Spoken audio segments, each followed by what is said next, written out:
Pickleball, huh, Kathy? Jerry and I have been talking for a little bit, haven't we, Jerry? We've been talking about that for a while. We got to get it going. It's getting cooler. If anybody's into playing pickleball, talk to me or Jerry. We want to get a pickleball group going. Spleth will play. Harriman will play. We got 4. We're good. We got some others. And it helps to keep those orthopedic surgeons in business, so that's important. This is our final sermon, of one of 2, in our Sabbath series. And last week, I hit a lot of stuff last week around working and how hard it is for the average worker today, the laborer, because we come on Labor Day weekend, of just the buying power of our money today in comparison to previous times, and how much people have to work right now just to get what they need, or just kind of this culture, this grind culture, this culture we have now of that. Not that work isn't important and valuable, but it's like it's becoming the only thing that's valuable, the only thing that identifies us. And I think we have to push up against that as Christians, and I think that's important for us to know. In today's sermon, I want to talk a little bit more about time off, but also look at some ways that we can practice Sabbath, and maybe look at how we can build a Sabbath habit for ourselves, and maybe release some of that guilt that we may have in taking time off, or some of that, and I want to talk a little bit about that. Because I do think, kind of what I hit last week, is hard sometimes for people to see and understand the context of people working today and the struggle today. If you've been out of the workplace for a while, that's why I want to lift up some of that. But I also want to talk a little bit about today, just how income inequality is just kind of growing, and how that actually affects our time off. And I think it's important to know that CEO pay and pay for the average worker has drastically changed. In the 60s, the average CEO made about 21 times more than the average worker. Anybody have any idea what it is today? Almost 3. Ben does. Hit it, Ben. Not quite. Almost. It feels like it sometimes. About 300 times more. So you're right. You add another 0, we're there. And it's probably trending that way. Elon Musk recently just got a pay package voted in that will make him the first trillionaire. Trillionaire. He can't cash his stock for a while, but based on growth of when it could, if his stock grows, which it probably will, because Tesla is a pretty important company, if it grows, he can sell his stock once it does. And when he does, it'll be worth $1 trillion. That's more than countries. That's insane. And people are working multiple jobs to survive. So it's changed a lot, but I think it's our mentality that's changed. But it's starting to affect so much of our world every single day. And I think it should challenge us when we consider raising wages for the average worker. And someone says, have you heard this one? If we do, we'll have to raise the price of goods. If we raise your wages, goods are going to have to go up. And that may be a thing. I don't know enough about economics to say whether that is or not. But what I wonder is if those who are the decision makers, those whose pay has increased the most, while others have stayed lower and have not increased at nearly the same rate, have they sold us on this idea while making more and more money for themselves? I just ask that question because I just wonder. Now, you may say the CEO is one person. I understand that. However, top executive pay and management pay has also greatly outpaced the average worker. So my question is, has the profits been distributed? Has increases in pay been distributed equitably throughout organizations? That's what I want to know. I think we can ask questions before we form too many harsh judgments. The data and the numbers are out there that tells us, wait a second, something just feels off. And it's the laborer or the worker, the average everyday person that seems to bear the brunt of this or receive the criticism. So it's a question at least I think worth exploring and challenge any injustices or inequalities that we see in systems. And if we're leaders in organizations, I think this is the good news for us as leaders in organizations. We get the chance to speak up for the average worker now. We get that opportunity to speak up for the laborer. We may get a chance to do and make a change for what is right and equitable and make a positive difference in people's lives. And I know sometimes when we move up, it's like, oh, thank God I don't have to deal with that anymore. It's their problem now. Well, gosh, wouldn't we have wished somebody would have spoke up for us that was in that position? We get the chance now. I'll use my own personal example. When I was first started getting into Search and Call, and I was still a youth minister. That was my job title. Though the work that I did was way beyond youth ministry. I was basically an associate minister, and I had did everything that a senior pastor did for years. I went to my church and said, I would like you to change my title. Because it's really hard when you apply for ministry jobs, senior pastor jobs, to leap an associate job into senior ministry, right, Carol? Like Carol's on the search team, we talked about this. It's hard for a search team to look at somebody who's applying for a senior job who's only been titled a youth pastor. So their feedback to me was, do you just want the title? Well, in a way, but I want the title to match my job, what I actually do, right? They didn't want to hear me or listen to me. Me and Ben just had a conversation. Ben's role has far expanded beyond what we sometimes think of Ben. Ben said, hey, my title here doesn't really match up to what I do. He even mentioned how he's actually moving into more of a technical director kind of job here, not just a worship tech. It's more of, kind of running a ministry, kind of the same level as we would think of Brad being as our music director. And he mentioned to me, I was like, yeah, I think we should make that change. Why? Because my experience told me that it's not right to ask more out of him and not give him the title match. Why? Because he said, hey, one day I'm going to be looking for jobs that will help me on my resume to have the right title. It does. I remembered that. I didn't want to blow it off because it mattered to me. I'm in a position now to do something about it. Let me do something about it. These are little ways that make a big difference in people's lives. It may seem small to you, but it could be huge to them. If we have the power to do what's right, let's do it. Let's do it. And it isn't just pay, but our use of time off right now that's really an issue in our world. Show of hands here. Anyone ever felt guilty for taking time off of work? Oh, yeah. Where does this come from? Now, I know some people are like, I don't feel a bit guilty. How do you do that? Honestly, that's what we should be doing. We shouldn't feel guilty. But we do. So something got messed up in our culture. Pew Research Center, which I love looking at Pew Research Center because they do a really good job with data collection, says that 46% of workers do not use their time off.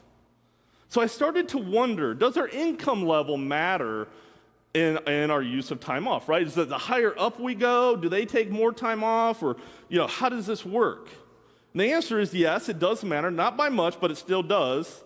According to the same study, 51% of high-income workers took less time off. 46% of middle income didn't use their time off, and 41% of lower income didn't use their time off. So you have 51% of the highest income earners in a company did not use their time off, all the way down to the lowest ones, 41% did not use their time off. I thought that was interesting. I actually thought it was going to be reversed. So the higher up you go, the less likely you are to use all of your time. Now, this is a percentage of their time off. So if you move up, typically you have more time off, right? So they're probably taking more time, but still not using it all. I've been in that situation before in sales where you try to take some time off and your boss is like, Chad, do you want to be the best? Well, yeah, I want to be. Well, Bob over here, I got to use Bob, we got a lot of Bobs here. Bob over here, he's the best and he doesn't take time off. Do you think you can beat Bob? Well, I guess I can't. So I guess I won't take time off. And so they build this guilt in you. And I think it kind of trickles down sometimes, right? If we're trying to move up, we look at the person above us. What are they taking? Well, I better not take more than them because I don't want to make it seem like I don't work as hard. I gotta show them that I'm willing to sacrifice so I can be in position to get that role, right? This is some of this mentality that we have, and I wonder if it just kind of passes down. In some ways that we've made taking our full time off a sign of either being lazy or a weakness of some kind. We kind of like saying, well, I didn't take all my time off last year. Heck, I stated that not long ago. I didn't take all my time off you all gave me in 2024. Look at me. I got here and worked real hard for a whole year. Well, that doesn't always help people. That doesn't always help the church. It doesn't help your job. It doesn't help your relationships if you're exhausted. So this year I made it a point. I'm taking my time off. It also stated that salary workers are more likely to not take their time off. Do you ever feel, anybody on salary, ever feel like the company take advantage of your time because they're not paying you hourly? Do you sometimes wish you were just pay me hourly, because you'd love to get that OT, but they'll take advantage of you. So then I started to wonder, this must be a cultural thing. Hourly workers took their time, or more likely took their time. Higher in salary positions didn't. Is there something in the culture that makes people feel like they can't take this time off? Is this a lazy attitude, we're not hardworking if we do, we're not willing to sacrifice, we're not willing to do whatever it takes. In fact, the highest industries that do not take time off are, Michelle, are you ready? Educators. Educators. Government workers, public administration, and the military. What? I mean, I wonder if some of our policies and laws today are shaped because of these industries and also not taking their time off. I was thinking back to Juneteenth. When Juneteenth, we had that holiday, there was kind of this thought of, well, one, I want to just name what it is. Some people, it's a form of racism. They don't like the idea that there's a day celebrating Freedom Day for slaves. There's also, I do think, some people had to go to the office on that day, and then they get mad that they had to go to the office. Well, if I got to go to the office, you got to go to the office, so we're going to do away with it. I think sometimes that happens. Rather than just knowing this is what I got to do, if they got time off, great, right? If somebody else gets something we don't have, we seem to always kind of say that's unfair, and we want to take that away, rather than give more of it. Women, black workers, and people with less than a year are less likely to take time off due to fears around losing their job in comparison to their male, white, and more tenured counterparts. This is a form of systemic inequality. When women and minority workers can't feel like they can take the same time off as their white male counterparts, that's a system problem that needs to be fixed. And that happens sometimes subconsciously. It's a bias we have. We don't even know we're doing it. But how can we be conscious of that? Walter Brueggemann, famous theologian, says in his book, Sabbath as Resistance, that Sabbath challenges economic systems that idolize wealth and promote exploitation. And you'll see this in a couple passages, Deuteronomy 5:15 and Amos 8:4-6, he says. So that's why I've shared this kind of data the last 2 weeks. I think it's important for us to know this information as Christians so we can push up against some of this, to at least ask questions, right? Yeah, we can make bold and big statements, but if you're sitting with people or you're struggling with it, it's good to ask questions and explore. What is happening? Because my thing is, if we can't pay people more, give people more time off. Educators, government, public admin, military are overworked and under-rested. When I worked in the city government back in Indiana, I made a little small pitch of, I don't think cops should work overtime. And one of my police friends was like, dude, I got to get the overtime. I got paperwork to do and this. I said, Jesse, I get that. Well, then we got to pay you more money. Like, if you need more money, we got to figure out a way to give you more money. I also don't think it's good for you or the community when you're on your 60th hour that week and you're dealing with tense situations. This may be a contributing factor at times. I worry about you don't get enough rest and you're stressed. Being a police officer, it's a stressful job. Rest affects us in so many ways when we don't get it. So what does all this data mean? It means that we should raise questions. We should be challenging systems that don't allow people to rest. As Christians, Sabbath is intentional. Even God himself rested. 6 days of hard work, and God said, that was it? Goodness gracious, I got to have a break. Not only do I got to have a break, I realize that my creation needs a break. Let me bless it, call it holy, and make sure that you hold that day as Sabbath, as a day of rest. Not only you as people, but the land. The land can be worked hard. It can be worked hard for 6 years, but give the land a rest on the 7th year. Let it rebuild itself. If God rests from his labor, maybe we need to. And I think in whatever form we do work, because I know not everybody here is in the workforce, whatever form you do work, you need rest. If you work and go to a job every day, you need rest. If you're retired and you find yourself busier now than before, I know you banks, you raised your hand last week on that, right? A lot of people find that, hey, you still need rest. If you go and volunteer, you need rest. I think the church has to be conscious, and it's something we've been talking about as leadership. How do we make sure that leaders get a Sabbath year maybe? Do they serve in leadership for 3 years and we give them you have to take a year off? What would that mean for us as a church to be able to give our leaders and our volunteers rest? It means other people got to step up in those absences, but I think that can be very helpful for us in the long run. And if you run around each day doing life, chores, errands, you also need rest.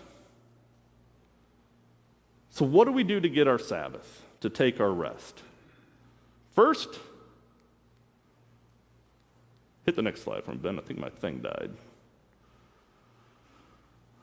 Stop. Just stop. Just stop doing. Just don't do. Do nothing. Do less than nothing.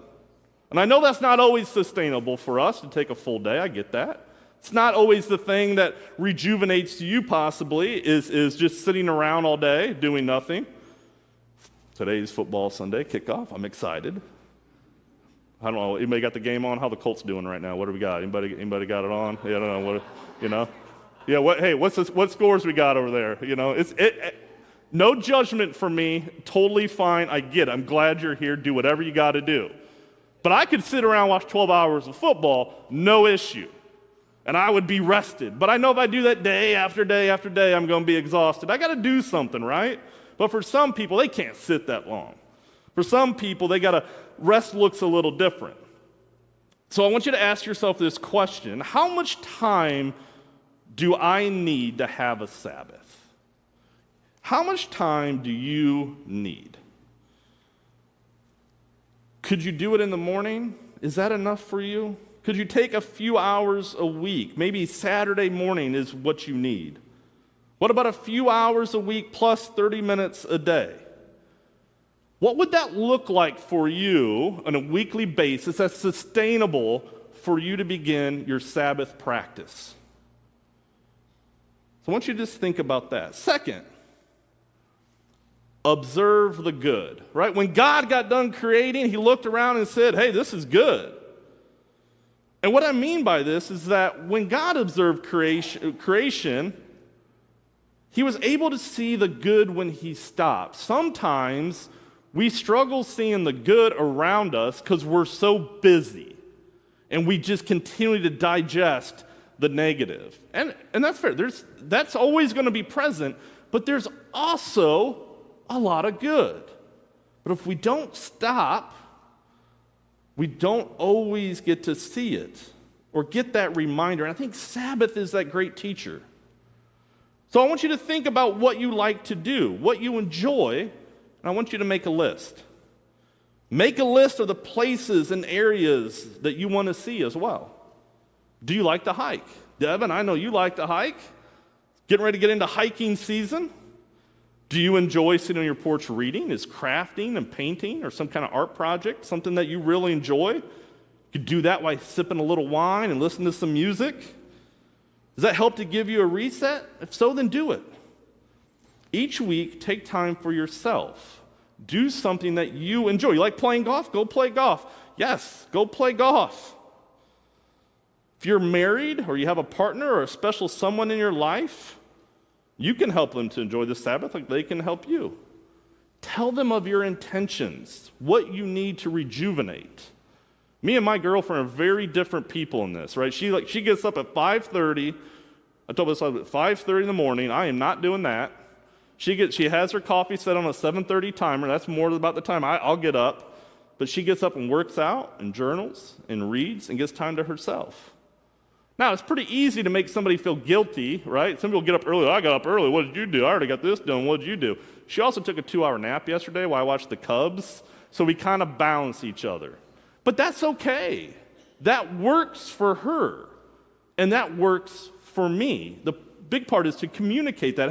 Has anybody ever made you feel guilty when you're sitting down or you're like resting and they're not? And they're like, oh, look, I'm doing all the work. What are you doing? Well, I'm taking a break. But just because you always got to run doesn't mean I always want to run. So you have to talk about this. Some people get rejuvenated like she does by talking and visiting with people. Nothing exhausts me more. No offense, I love you all. But I'm just an introverted guy, so I enjoy conversation and connection. It just drains me faster than somebody who's extroverted. So I know this about myself. But I got to go and do, and I got to connect with people. So just communicate what you need and give each other that time. Because God makes it holy for us. Imagine giving each other time to do things that we enjoy. And that's the key, what we enjoy. Because getting that time off from your partner or whoever, like, hey, I need some time so I can go to the grocery. That's not Sabbath. That's work. There's another time. You know what? Go on an app, you can order your food, they'll deliver it for you, problem solved. Then you can go enjoy the thing that you enjoy. But don't mix up when you get that time and use it to check off other things off your list. Take Sabbath. Float in your pool, listening to that audiobook. Go breathe some fresh air. You take that nap, especially that Sunday nap. Nothing hits better than a Sunday nap. But also make that list of places to see and make a commitment to go do it. The people I consider mom and dad in my life, Terry and Lainey, for her birthday in October, they're going to go see the Northern Lights, and they're going to stop by and spend the weekend here with me, which I'm excited because they'll be here. You guys will get to meet them. But Lainey's always wanted to see the Northern Lights, and they've had every excuse in the world to not go do it. Have you all done that? I want to go see this. I'll do it this year. I guess I'll get to it next year. Maybe 30 years go by, and it's like I still haven't done it. That's kind of what happened with them. And they're like, we're getting older. We're just going to go do it. So he booked the trip, done. They're going to go do it, and they can't wait for it. Do that. Make that list. Go do the thing. And the last thing, we're going to worship. I got to plug church in there, right? Got to plug church in there. And I know some people say, well, I like to sleep in. I don't want to get ready. Listen, you don't have to get that ready. You can get up at 9:30, I don't know how far away you live, but you can roll out of bed, throw shorts and t-shirt on, and brush your teeth is optional. I don't care. Just get here. I don't care. And I bet you probably sleep in on Sunday longer than what you do the rest of the week, especially if you work. You already are probably sleeping in a little bit. Plus, it's Sabbath, so take the nap.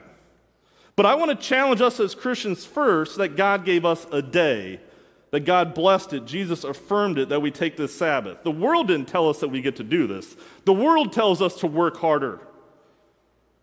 But in return, once a week, we get to rise. We get to come together, we get to praise, we get to sing, we get to listen, we get to visit with one another. And all done, and we can probably be out of here by 11:15 if I don't preach too long. Not a bad way to start your Sabbath day. And tell me you don't feel better after going to church. Maybe the music hits you. Maybe a prayer did. Maybe something from the sermon.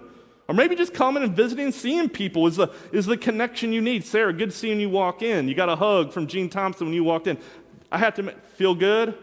feels good. I know last time talking to you, you said you know that church was going to fill your cup today. Church does this. Because Jesus tells us in Matthew 11:28-30, come to me all who are weary and burdened, and I will give you rest. Jeannie, I love your reading. Take my yoke upon you and learn from me. For I am gentle and humble in heart. You will find rest for your souls. In this place, I hope you find rest. This is where we strengthen that bond with each other and with God. Some even afterwards go to lunch together and continue some fellowship because connection is important. It's part of church. It's part of our Sabbath day to connect with creation and the environment and each other. I want to even challenge you because I did this with my youth group back in the day. And it changed them and how they went to church. We couldn't get kids to go to church. How do you get kids to go to church? Bribe them with food. You do the same thing with adults. Go to lunch, I told them. Go to lunch together. You come, go to lunch. That's your reward. You get to go to lunch together. That's what they started to do. So more and more started showing up because they got to go to lunch together. Then they learned, I actually kind of like church. Church is actually kind of fun. It's kind of a good way to start my Sundays, start my week. And they started calling Sunday Self-Care Sunday. And it became this whole process for the day that they hung out together. They rested, they hiked, they went to each other's houses, they came back to youth group, they did facials, they did anything they could do. They read, they journaled. They told me all this stuff that they started to do. And it changed their whole approach to Sundays. We can do the same thing. I don't even let my kids work on Sunday, right? And I'm not even like that big of a traditionalist, but I said, no, you got to have one day, sons, to just rest. My oldest son had an interview at Texas Roadhouse, really wanted that job, and I really wanted free Texas Roadhouse rolls. And that butter, oh, that butter. But they said you have to work on Sundays. He said, I can't. They said, well, we can't offer you the job. He said, that's fine, and shook her hand and walked out. I was proud of him. He wanted the job, but I was proud of him.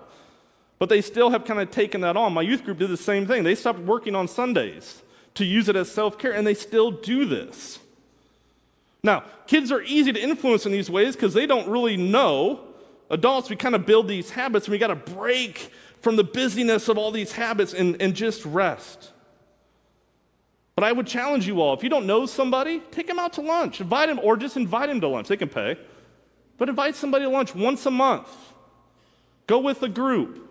Invite somebody you don't know. Build that connection and see how that changes your Sunday and how you look forward to coming each week to see your friends. And also, parents, force your kids to go to church.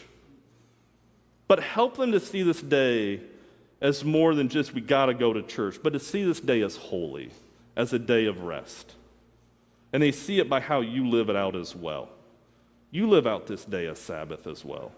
Because a community that practices rest together can help us to move that needle a little bit by removing that guilt and shame we feel. We get time to build important connections in our faith and relationships.